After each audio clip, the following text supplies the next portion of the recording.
Why can't we all just be rich? Well, if everyone were rich, then money would be worthless. What? No. Dude, you can't have an economy without having scarcity too. When the economy is in surplus, the things in high supply get cheap. Then when you don't have a lot of things, when things are more scarce, then things become more expensive. Wait, but everybody has a phone, yet mine was still like $1,000. Yeah, but the very newest tech is still in high demand.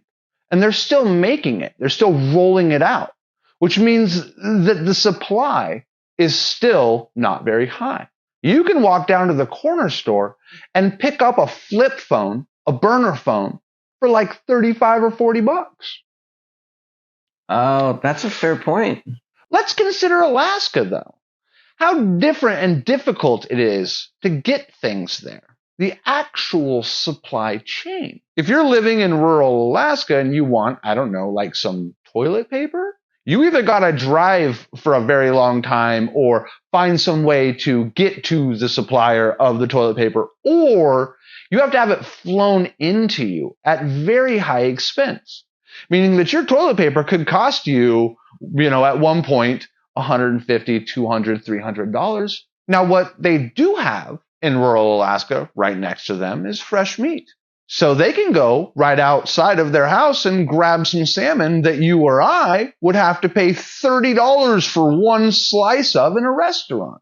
But they can go out and for the cost of a hook and some lure and some time, they can pull out 20 or 30 steaks with a single hook. Supply and demand is all relative.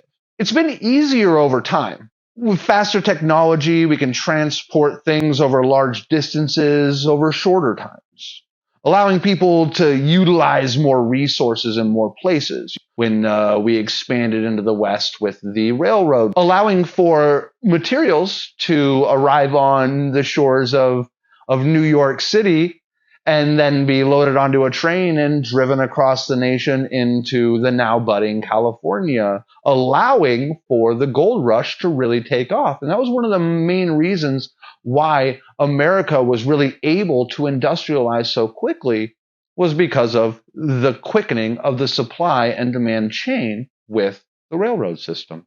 With faster technology, we can transport goods over large distances in a shorter time, using less energy. With the growing population of people and using more and more resources, won't we eventually run out?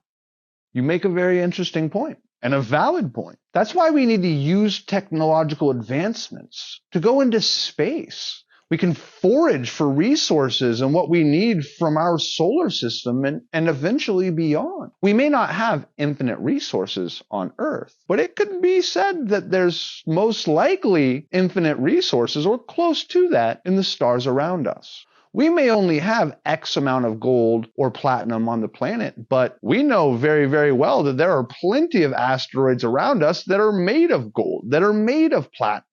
Meaning that scarcity is only really relative to our direct proximity to the supply.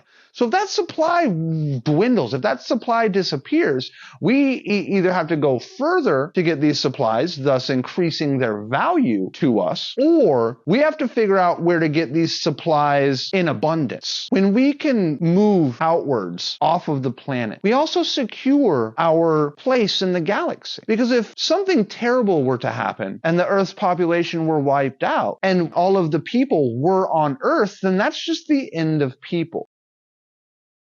But if we get off of the planet and we are inhabiting the moon and Mars and a couple of space stations, human beings would not be annihilated. They would not be eradicated because we have home bases, so to speak, in other places. If we can get off of the rock, then we get to evolve in other places, in other atmospheres. And we get to become a multi-planet species. And when we're allowed to become a multi-planet species, then you have each one of these planets that are conducting their own science and their own research and their own development, which then just supercharges our ability as humans to further figure out how to make it so that we all can live in plenty. Your initial statement of, I wish we could all be rich, we could all have our most basic needs met and more. And I think that it's possible. But I think that the meaning of rich will have to change. So we would be able to be moving people out into space, lowering the overall population and demand for on Earth itself.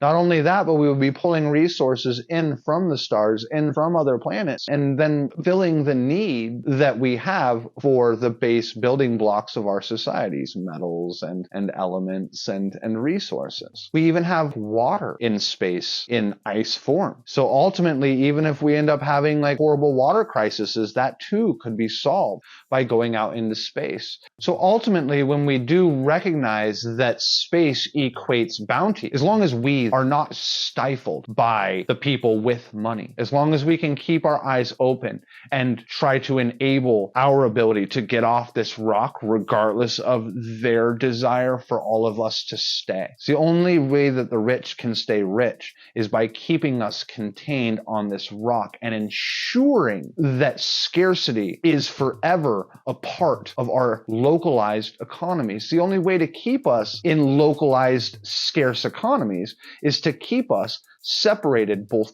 culturally and economically, and then on top of that, by containing us either to our localized regions or on the planet as a whole. So we have to come together as a people and understand that the real hope, the final high frontier, is actually space. We can set our petty squabbles to the side and focus on this one thing that has an incredibly high probability of success. And we're almost there.